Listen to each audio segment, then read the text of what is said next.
Bueno, damos la bienvenida a don Ignacio Manresa, que miembro de la Hermandad de Hijos del Sagrado Corazón,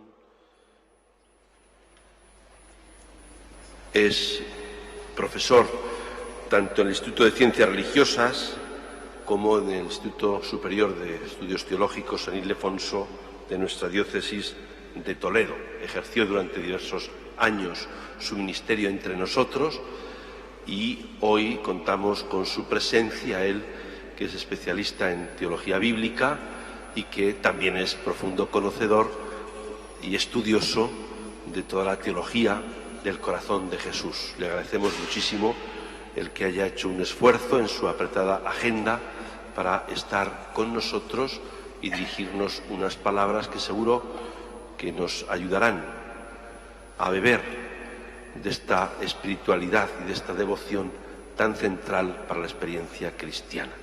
Sin más, dándole la bienvenida, don Ignacio tiene la palabra.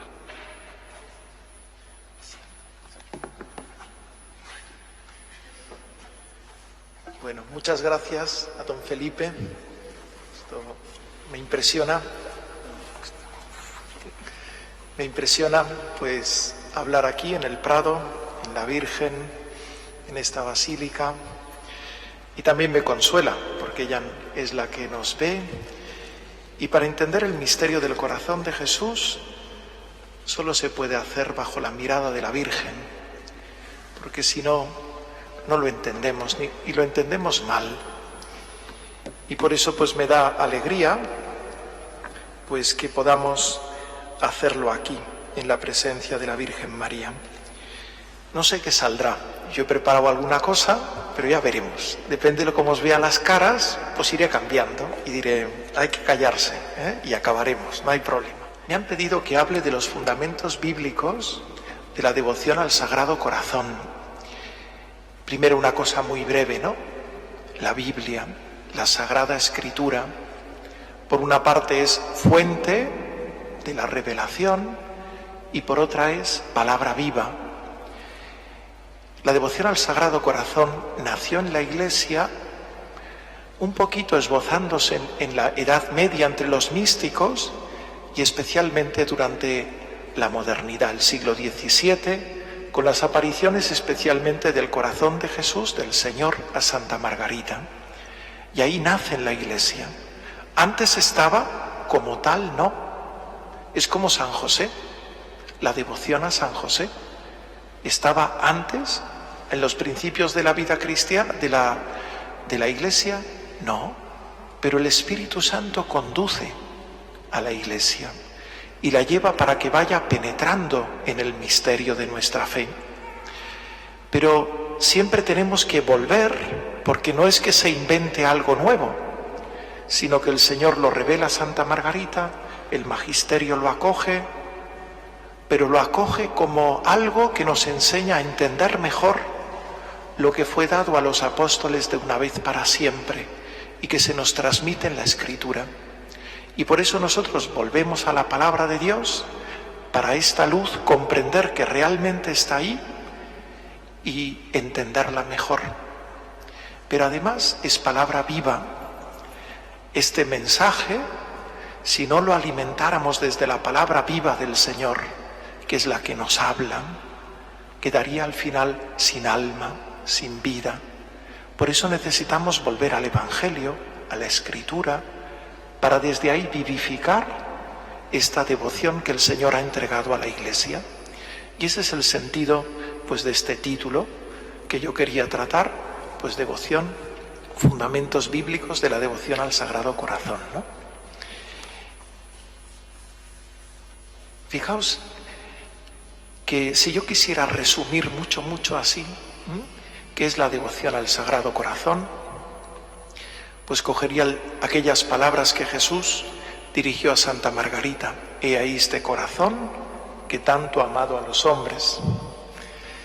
y que no ha ahorrado nada hasta agotarse y consumirse. Y entonces le pide que le ame él, que Santa Margarita le ame. Por tanto, la devoción al corazón de Jesús es sobre todo la revelación, el hacernos poner los ojos en el símbolo del amor de Jesucristo, del amor que Jesucristo nos tiene. Jesucristo como Hijo de Dios encarnado, que nos ama como reflejo del amor del Padre y del Espíritu Santo, por ser Dios, nos ama a cada uno, y que en segundo lugar pide una respuesta, que entremos en este amor. Y esta respuesta es, por una parte, lo que llamamos consagración, dejarnos amar, responder a este amor amando, ofrecernos para servirle al Señor, colaborar con Él para que los hombres le conozcan y le sirvan. Y por otra parte, reparar, que es dejarnos perdonar el pecado, acudir a su misericordia, trabajar por extirpar el pecado del mundo, por consolar a Dios, por reparar la ofensa del Señor, ¿no? Y así es lo que diríamos resumidamente la devoción al corazón de Jesús, ¿no? Si nosotros queremos ver de qué modo esto está en la Escritura y colocarlo, pues como quien pone pues estas verdades a la luz de la Escritura, pues eso es justamente lo que pretendemos hacer, ¿no? Y como no lo puedo hacer todo, imaginaos empezar a hablar de cada aspecto, he escogido uno para que nos ilumine, que es sobre todo el amor de Dios.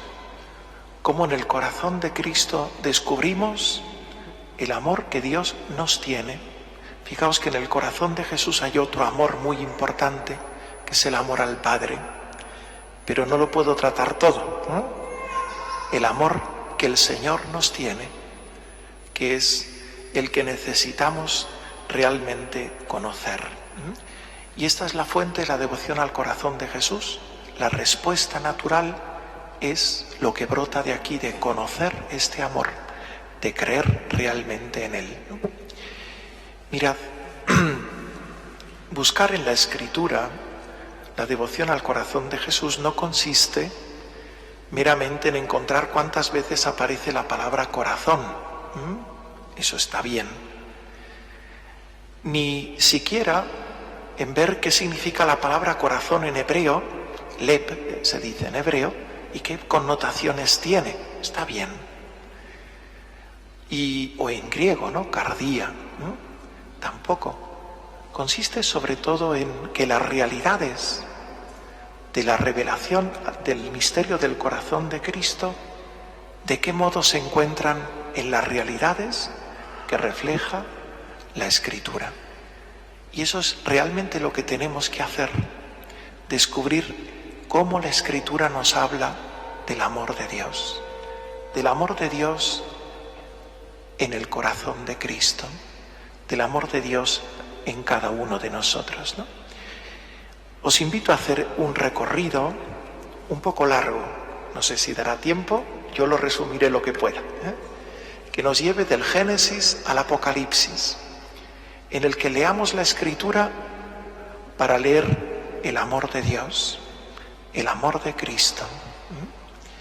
Si empezamos por el Génesis, encontramos en la primera página el origen de todas las cosas de la creación, y lo que descubrimos en esas páginas es que la creación procede del amor de Dios. Fijaos que en la primera página de la creación se describe cómo el mundo es creado en 6 días, y hay un ritornelo que va acompañando cada día. Y vio Dios que era bueno, y vio Dios que era bueno, y vio Dios que era bueno. Si nosotros cogemos una serie de cosmogonías que se llaman de la antigüedad, Gilgamesh, Atrahasis, del mundo mesopotámico, sumerio, mundos que rodean pues el mundo de Israel, encontramos también explicaciones sobre el origen del universo. Pero ahí, ¿sabéis qué descubrimos?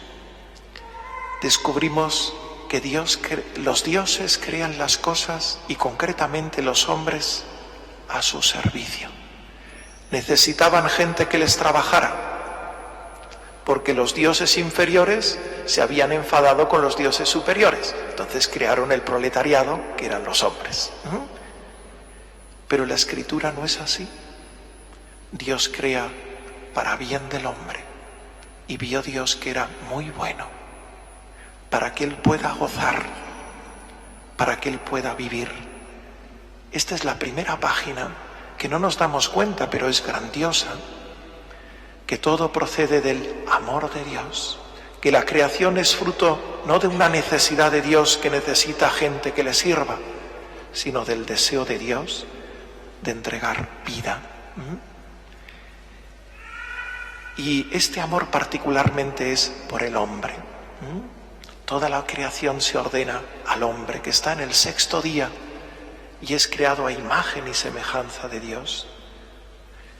Y es puesto como el que tiene el lugar de Dios en la tierra, su lugarteniente. Él es quien tiene que cuidar todo, dominad la tierra, para ponerlo realmente al servicio del hombre, y todo para entrar en el sábado, el descanso de Dios, la gloria de Dios. Esta es una visión grande, ¿no? Todo brota de la bondad y de la sabiduría de Dios. Esta es la mirada de Dios sobre la creación, porque Dios la hizo. Y por eso vemos que nació del amor de Dios. Pero en el Génesis mismo encontramos que ese plan de Dios se estropeó. El hombre pecó, seducido por el diablo, pues comió del árbol de la ciencia del bien y del mal, y su fruto es cómo quedó rota toda la creación, ¿no? Rota esa armonía con Dios, esa armonía entre los hombres, esa armonía con la creación, ¿no? Y va apareciendo los castigos, ¿no? Al hombre le dice: ganarás el pan con el sudor de tu frente, y la tierra te dará espinos y abrojos. Es esa resistencia de la naturaleza a producir los bienes que el hombre necesita. Y termina: y polvo eres y en polvo te convertirás, ¿no? Volverás al polvo de la tierra. La muerte. Y la relación que Dios había creado del hombre y la mujer, pues a la mujer le dice que eso se estropea, y lo que era una relación de amistad se transformará en una relación de dominio, ¿no?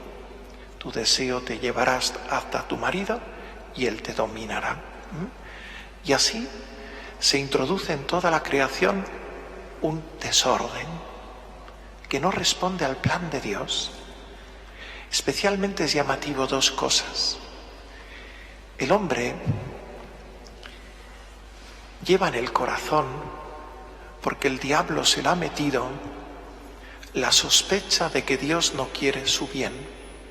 El diablo le dijo al hombre: mira, no podemos comer del árbol de la ciencia del bien y del mal.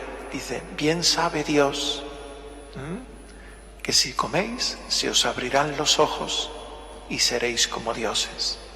Dios no quiere vuestro verdadero bien, y por eso os ha puesto esta ley, este mandamiento, no por vuestro bien, sino como límite para que vosotros estéis a su servicio, estéis sometidos, no sea que le ganéis. ¿Veis? Es una sospecha.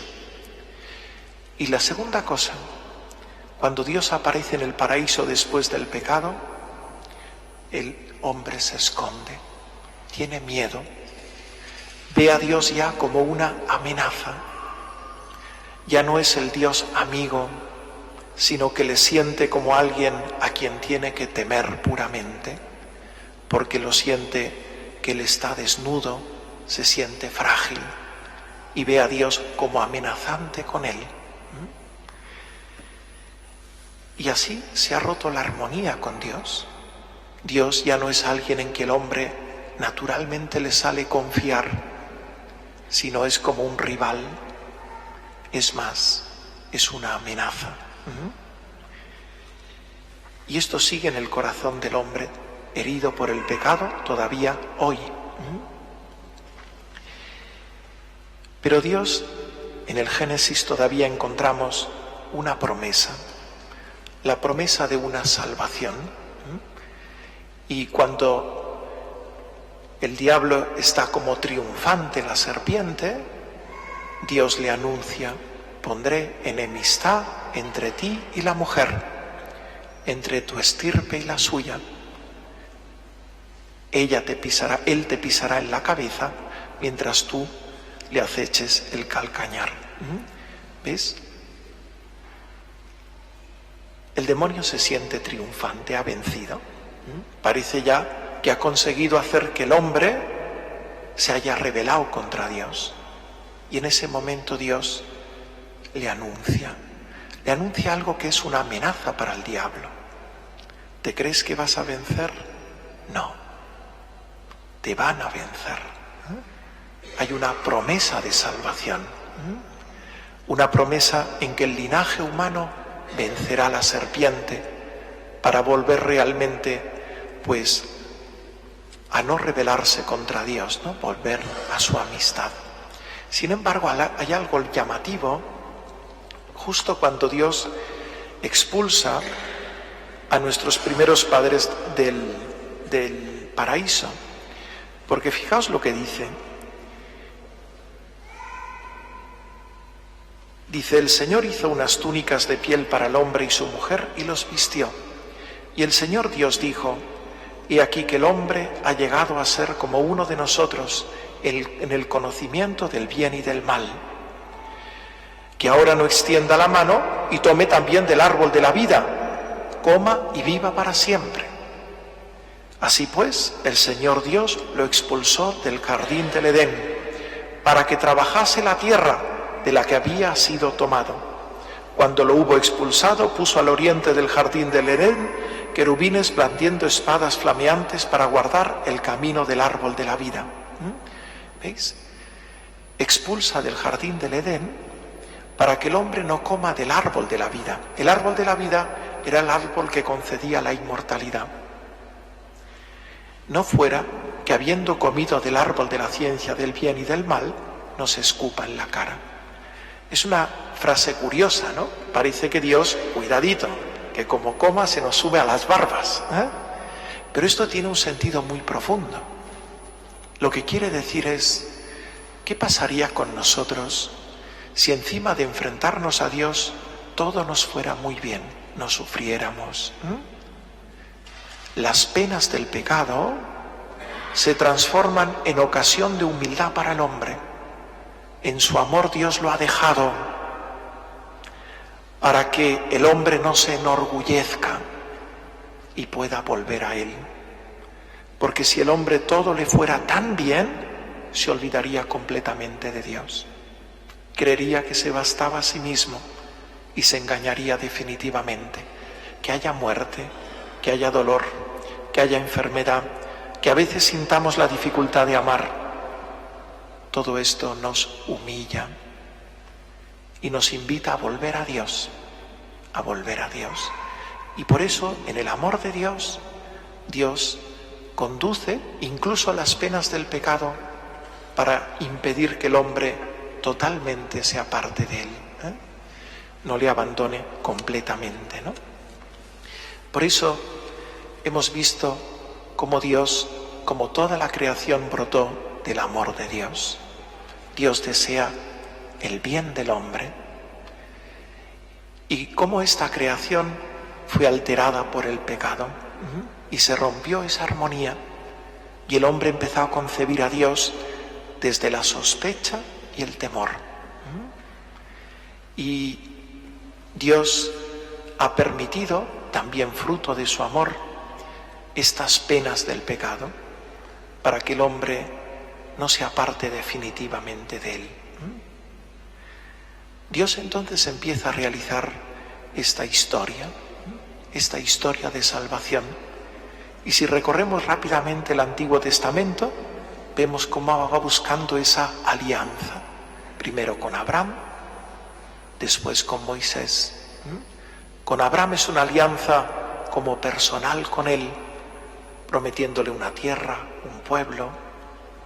Con Moisés es ya una alianza con un pueblo entero, en que él va a vivir en medio de ellos. Pero todo eso es como preparación.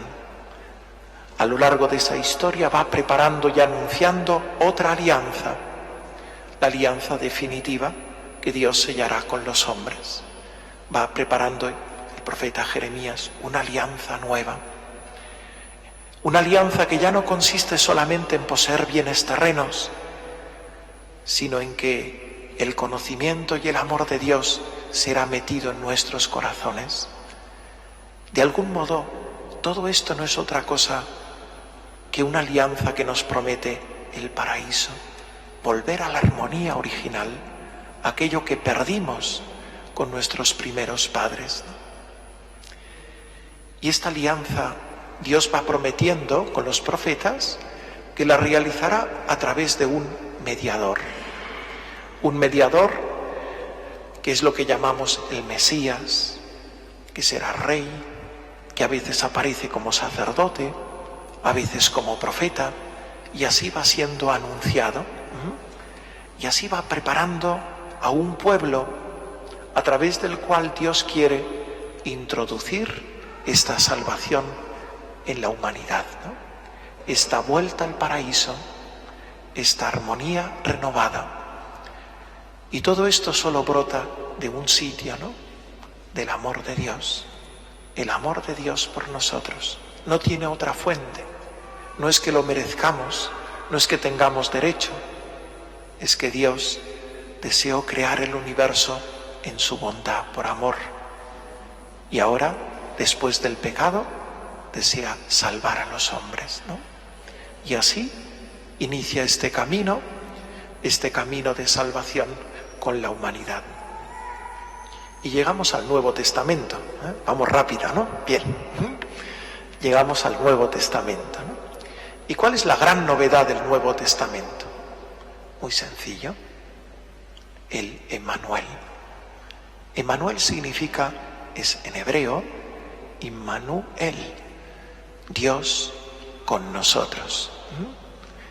Y no solamente está con nosotros porque nos ayuda, una persona que nos presta su ayuda, nos sirve, nos defiende, está con nosotros, sino que se ha hecho uno de nosotros, ha tomado nuestra propia humanidad. Y este es el misterio grandioso de nuestra fe. Realmente el Hijo de Dios se ha hecho hombre, ¿no? San Juan lo expresa en el prólogo al Evangelio diciendo: y el Verbo se hizo carne y habitó entre nosotros. Carne en hebreo está escrito en griego, pero tiene como una mente hebrea, ¿no? Y quiere decir, ha asumido nuestra humanidad incluso en lo más débil, en la capacidad de sufrir, en toda su situación de debilidad. Jesús realmente ha tomado nuestra humanidad y ha puesto su morada. La palabra griega, skenosen, significa que ha plantado su tienda, ha puesto su morada entre nosotros, para vivir con nosotros, permanentemente. Este es el misterio, ¿no?, central de nuestra fe. ¿Y de dónde brota esto? Pues San Juan un poco más adelante dice: tanto amó Dios al mundo que entregó a su Hijo único, para que el que crea en Él no perezca, sino que tenga la vida eterna. Esta es la fuente.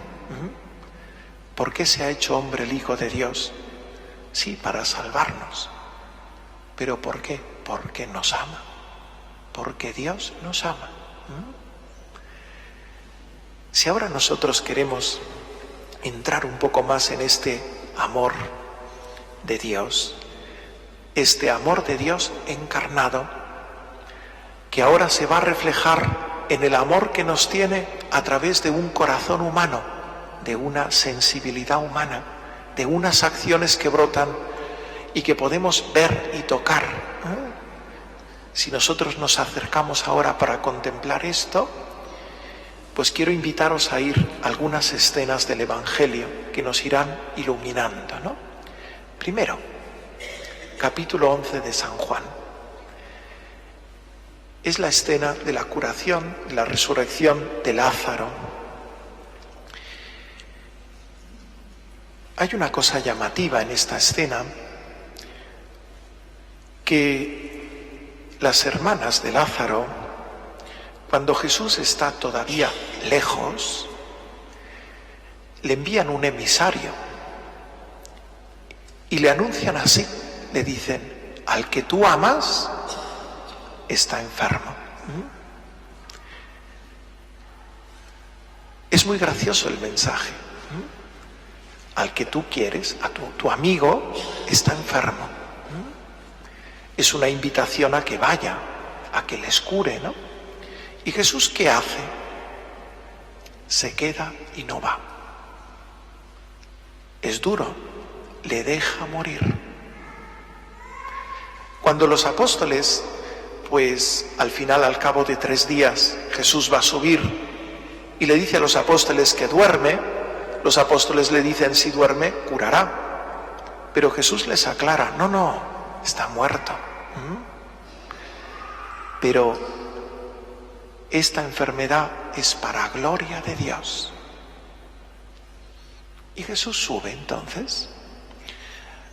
Cuando llega cerca de Betania, Betania se encuentra al otro lado del Monte de los Olivos, al lado de Jerusalén. Cuando llega a Betania, le sale a su encuentro Marta. ¿Y qué le dice a Jesús? Le dice: si hubieras estado aquí, mi hermano no habría muerto. Es una especie de queja, un poco chantajeante. A ver, oye, me has fallado. Cuando yo te necesitaba no has estado. Tan amigos que somos.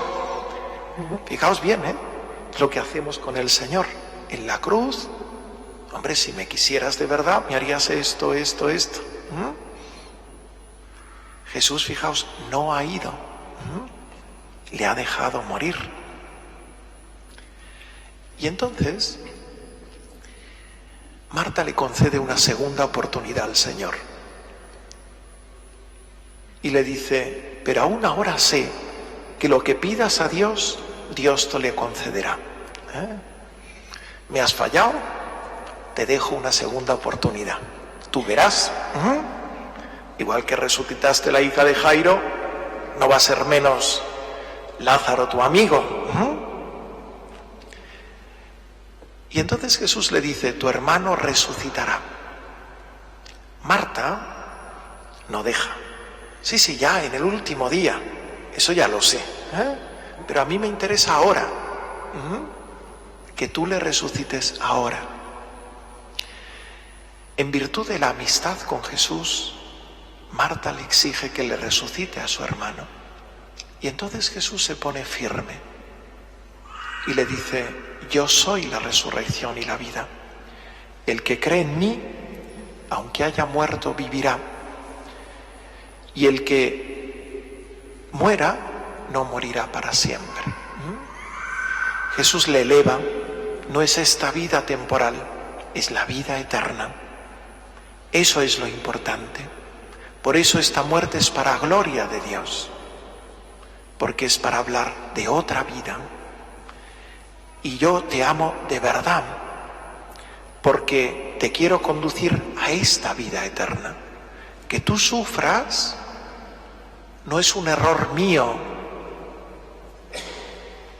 es una providencia de mi amor contigo para conducirte a la vida eterna.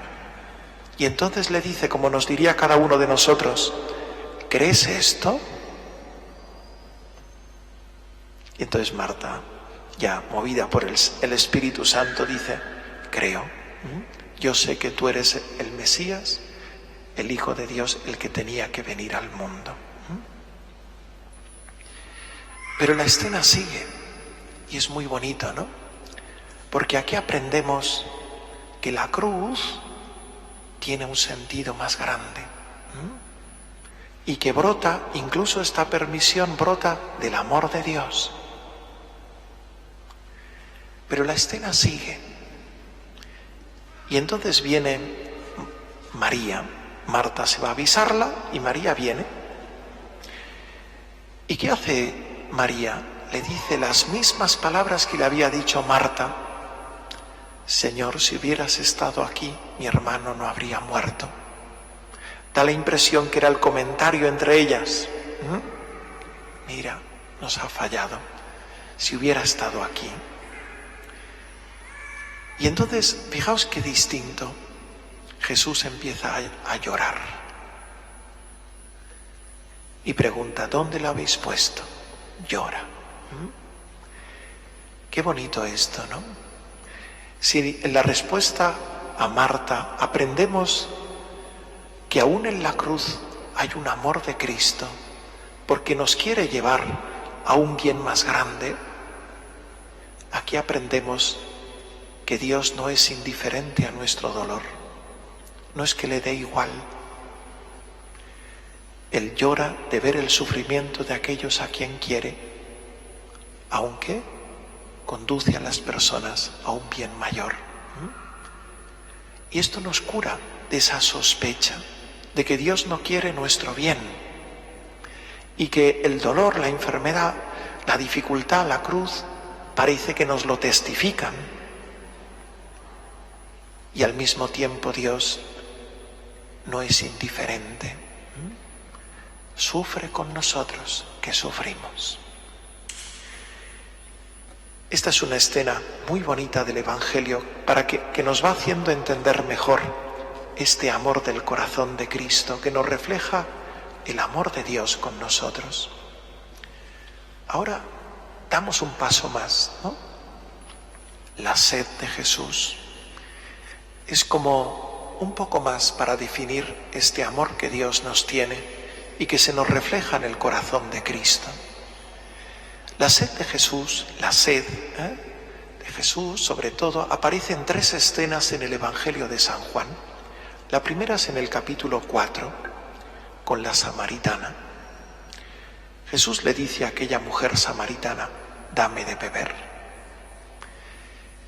Y entonces la mujer se extraña que le pida de beber. Jesús es un judío, ella es una samaritana, además es mujer. Los judíos y los samaritanos no se trataban y los hombres y las mujeres no hablaban en público. Y ella se extraña y se lo dice. Y Jesús entonces le responde, fijaos bien, ofreciéndole de beber. Qué curioso, ¿no? Dame de beber y a continuación yo te doy de beber. La gran pregunta es, ¿de qué tienes sed? ¿De ese pozo y de ese agua? ¿De qué tienes sed, Jesús? ¿Y qué le dice? Si conocieras el don de Dios. ¿Y quién es el que te pide de beber? Tú le pedirías a Él y Él te daría agua viva. Jesús tiene sed de dar el don de Dios, de dar el agua viva. ¿Qué es el don de Dios y el agua viva? El Espíritu Santo. ¿Y qué hace el Espíritu Santo cuando es dado? El Espíritu Santo infunde en nuestros corazones el amor de Dios. Jesús tiene sed de darnos el Espíritu Santo para que nos dejemos amar por Él, le amemos y nos amemos. Eso es la sed de Jesús. Él tiene sed de hacer esto en nosotros.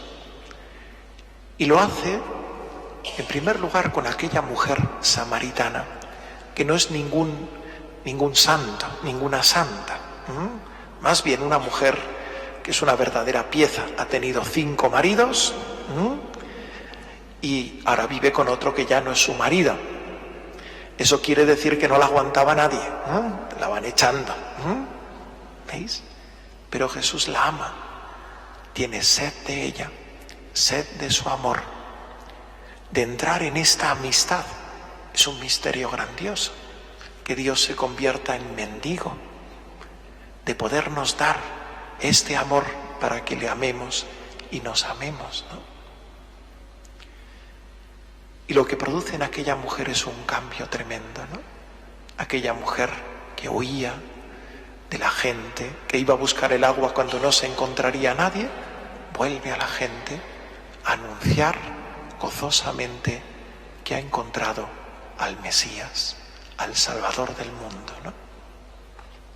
La segunda escena donde aparece la sed es en el capítulo 7. Jesús está en la fiesta de los tabernáculos.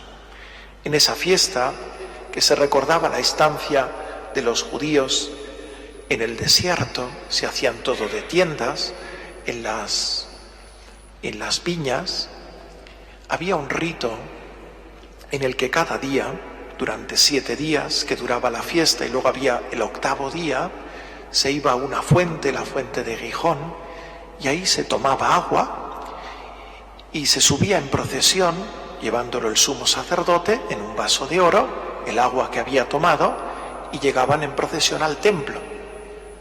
Y allí en el templo, el sumo sacerdote llegaba hasta el altar, daba una vuelta al altar y luego derramaba el agua por un canal que había en el altar. Era lo que se llamaba una libación, un sacrificio, para implorar de Dios el agua, para que Dios derramara, hiciera fecundo el agua, sí, para las cosechas, para la tierra, pero había un signo, una promesa escatológica en que del templo brotaría un torrente de agua que fecundaría toda la tierra.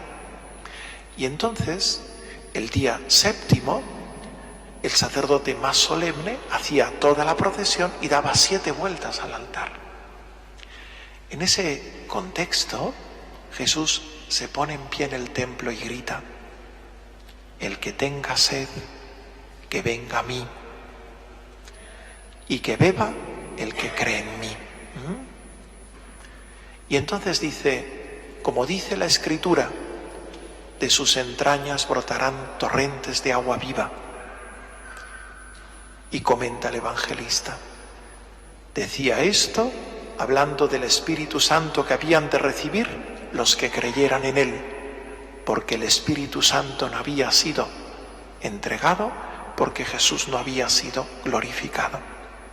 ¿Veis? Jesús habla de este don que quiere entregar a los hombres. Nos invita a beber. ¿A beber de qué? De sus entrañas, de su corazón. Pero el evangelista nos anuncia que ese don todavía no ha llegado, porque Jesús no ha sido glorificado. ¿Cuánto es la gloria de Jesús? Para San Juan, la gloria es la cruz unida a la resurrección, íntimamente conectado. Y por eso esto nos lleva al tercer lugar donde aparece la sed de Jesús. Jesús grita en la cruz: tengo sed. Otra vez nos preguntamos, ¿no? ¿Sed de qué? En ese momento supremo de su vida, simplemente de que, bueno, pues está en la cruz, está sufriendo, padece sed, pide de beber, muy lógico. Pero en realidad Jesús habla de otra cosa. Tiene sed otra vez de dar el Espíritu Santo. El Evangelio dice: todo está consumado. Es la siguiente palabra de Jesús. Y a continuación dice: y entregó el Espíritu. Y usa justamente la palabra Espíritu, que tiene esa ambigüedad de ser lo que nos anima, de ser el Espíritu Santo. Jesús en la cruz, fruto de este amor entregado hasta la muerte, todo está consumado. Jesús ha realizado la obra que el Padre le encargó, y la obra es que, habiendo amado a los suyos, los amó hasta el extremo. Tiene sed de dar el Espíritu Santo. ¿Y qué sucede a continuación? Cuando Jesús ha muerto, que de repente viene un soldado y para certificar que Jesús realmente ha muerto, coge una lanza y le abre el costado. Y del costado brota sangre y agua. Bueno, un hecho. Pero San Juan de repente empieza a quedar como admirado y empieza a decir: el que lo vio da testimonio y él sabe que su testimonio es verdad para que todos creáis, para que se cumpliera la Escritura. Aquí ha pasado algo. No simplemente ha brotado agua y sangre, normal, le han abierto el costado. Ha pasado algo. San Juan ha visto algo. ¿Qué es lo que ha visto? La explicación de lo que ha visto se contiene en las dos citas de la Escritura que cita. La primera es: no le quebrarán un hueso. Así como a los malhechores le rompieron las piernas, porque al romperles las piernas los crucificados morían de asfixia rápidamente porque no se podían sostener sobre nada. Y en cambio Jesús, como ya estaba muerto, no le rompieron las piernas. Pero San Juan ve algo más. Se cumple la Escritura: no le quebrarán un hueso. Y cita un texto del Éxodo que habla del Cordero Pascual. Jesús es el verdadero Cordero Pascual. Así como los judíos se salvaron de ser exterminados y pudieron ser liberados a través de la sangre de aquel Cordero, Jesús, muriendo en sacrificio por nosotros, con su sangre nos ha liberado. Aquella muerte no es simplemente una sentencia de muerte, una condena, es un sacrificio. El sacrificio del Cordero Pascual, que entregado por amor, nadie me quita la vida, yo la doy, a través de su sangre nos salva. Y la segunda cita, ¿cuál es? Es de Zacarías, del profeta Zacarías. Mirarán al que atravesaron. En esta cita, el profeta Zacarías habla de uno que es como una figura mesiánica que de algún modo se identifica con Dios, a quien atraviesan. En el hecho de que Jesús es atravesado con su lanza, San Juan ve que se cumple esta Escritura. Y por tanto, que vamos a mirar a aquel que ha sido atravesado. Y dice: le llorarán como se llora un hijo único. Es decir, es un hijo ofrecido a la muerte, ¿no? Y nosotros somos invitados a mirarle. Es lo que Jesús había anunciado. Igual que Moisés levantó la serpiente en el desierto para que el que mire sea salvado, así será levantado el Hijo del Hombre, para que el que mire, crea en él, no perezca, sino que tenga vida eterna. Pero hay algo más. Este texto sigue y dice: brotará una fuente que limpia los pecados. Es justamente este agua que brota del costado de Cristo, este don del Espíritu Santo, que nos hace vivir esta vida nueva. ¿Veis? Es este misterio grandioso, ¿no? La sed de Jesús, esta sed de dar el Espíritu Santo. Pero ¿cuándo ha sido dado el Espíritu Santo? ¿Cuándo ha sido glorificado? ¿Y cuándo ha sido glorificado?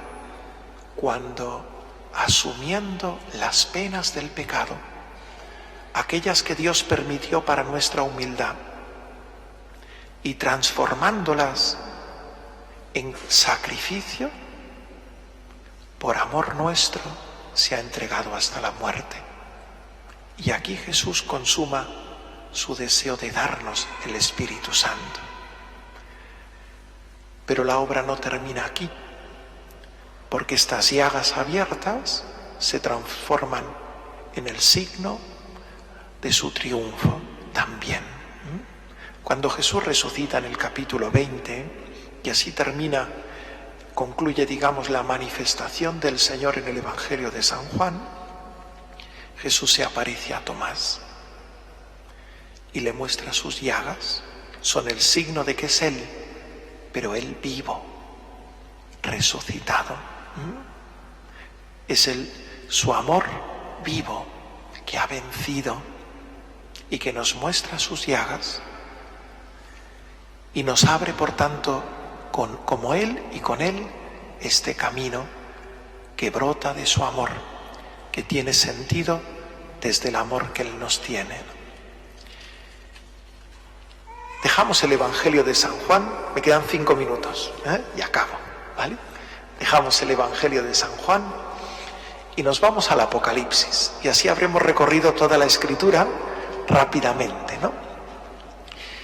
Fijaos bien, en el Apocalipsis, que es el último libro de la Escritura, tiene sobre todo un sentido fundamental. El Apocalipsis es una palabra de consuelo. ¿Por qué? La Iglesia, a lo largo de su peregrinación, siempre vive en medio de la persecución, de la dificultad.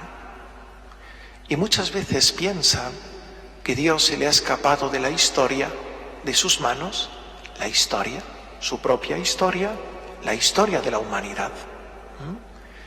Y bueno, que lo que creíamos que era verdad, pues sí, Dios ama a algunos, pero a otros nos ha abandonado. Entonces es una palabra de consuelo, de luz para nosotros. Y en ese sentido es una gran profecía, una gran profecía. Un momento fundamental del Apocalipsis es el capítulo 5. En ese capítulo, el vidente San Juan es invitado a subir al cielo. Ven. Le dice, pues el que le habla, que es el Señor en ese contexto, y le dice, ven, sube aquí y te mostraré lo que tiene que suceder luego. Entonces Juan entra en éxtasis y sube al cielo. ¿Para qué? Para ver la historia como Dios la ve. Mucha gente, los periódicos nos cuentan la historia desde su perspectiva. ¿Cuál es la verdadera perspectiva? La de Dios. ¿Cómo la ve Dios? Sube al cielo, te lo mostraré. Y entonces le sube al cielo. Ahí contempla el trono de Dios, con todos su corte celestial que le rodea. Y en un momento determinado le dice, mira, le hace ver que en la mano derecha de Dios, Dios tiene un rollo, un libro, que es en el modo como tenían ellos los libros, era un rollo sellado con 7 sellos que nadie puede abrir, nadie puede leer, ni en el cielo ni en la tierra. ¿Qué es este libro? Este libro es el sentido de la historia y la capacidad de poderla llevar a su consumación, a su bien, a su plenitud. Eso es el libro. Claro, uno empieza a pensar, bueno, ¿esta historia dónde va? ¿Qué sentido tiene? ¿Por qué tanto sufrimiento, dolor? Parece que el mal triunfa y el bien, ¿qué hacemos? No sabemos leerla. Y menos, ¿cómo hacer que triunfe el bien, no? Y dice el Evangelio, el Apocalipsis, que nadie podía abrirlo, ni en el cielo ni en la tierra. Ningún poder humano, ni angélico se refiere, podía abrir este libro, desvelar el sentido de la historia y realizarlo, ¿no? Nadie, ningún poder. Y entonces dice el Apocalipsis que San Juan lloraba mucho y yo lloraba mucho. Es lo que experimentamos, ¿no?, ante la impotencia humana. Yo lloraba mucho. Y entonces escucha un anciano que le dice, no llores. Ha vencido el león de la tribu de Judá. Es el gran anuncio de la Iglesia. No llores. Hay alguien que puede abrir el libro y romper sus sellos ¿Y quién es este? El león de la tribu de Judá. Bien, es una profecía, está nombrado Jesús con unos nombres que se refieren a una profecía, están al final del Génesis, es igual. Y entonces de repente, ¿qué aparece? Aparece no un león, sino un cordero, degollado y de pie. Este es el que ha vencido, un cordero. Fijaos bien qué bonito es esto. ¿Quién es el poder que puede dar sentido a la historia y vencer? Nosotros esperamos para vencer poder humano, fuerza, tanques. Y Jesús nos dice, quien ha vencido es un cordero sacrificado y resucitado. Este es el que ha vencido, el león de la tribu de Judá. Es Cristo muerto y resucitado. En él está la clave entera de la historia humana, de cada vida personal y de toda la historia humana. Y por eso se entona un gran cántico al cual se asocia toda la corte celestial y todos los santos. Cántico de alabanza, ¿no? Porque Cristo ha vencido y merece recibir la gloria, el honor, el poder, porque ha sido degollado y ha comprado para Dios hombres de toda raza, lengua, pueblo y nación. Es el gran cántico que debe estar en nuestro corazón, porque el Señor, su amor entregado hasta la muerte, es la victoria, lo que vence a este mundo y nos vuelve al paraíso. Porque todo el final de la historia, ¿dónde termina? En la nueva Jerusalén que baja del cielo, engalanada como una novia. Es la vuelta al paraíso, donde Dios habita en medio de su pueblo. Ya no habrá templo. Dios mismo vivirá entre nosotros. Pero claro, todavía no hemos llegado ahí. Entonces, ¿qué hacemos? ¿Y qué nos dice el Apocalipsis? Dice dos cosas. La primera, fe. Ten fe, Señor ha vencido. Fe aquí significa fe y confianza, esperanza. ¿Esperanza en qué?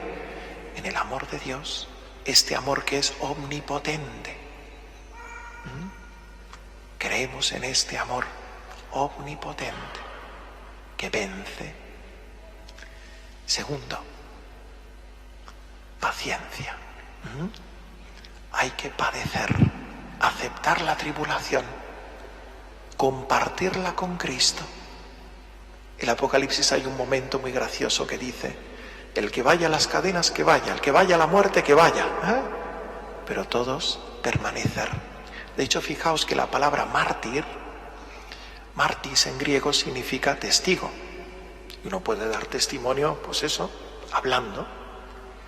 Pero la palabra mártir adquirió su sentido que ahora tenemos en el Apocalipsis, donde el testimonio es el testimonio al final con la vida, con la sangre.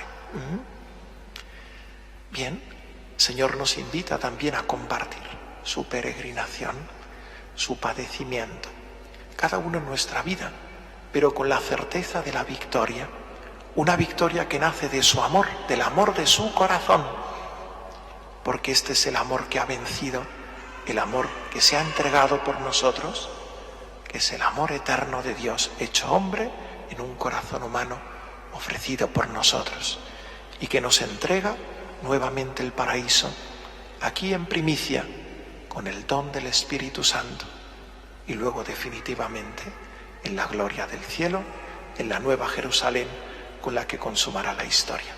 Pues nada más, yo esto es lo que os quería decir. Espero que os sirva y adelante, que Dios os bendiga.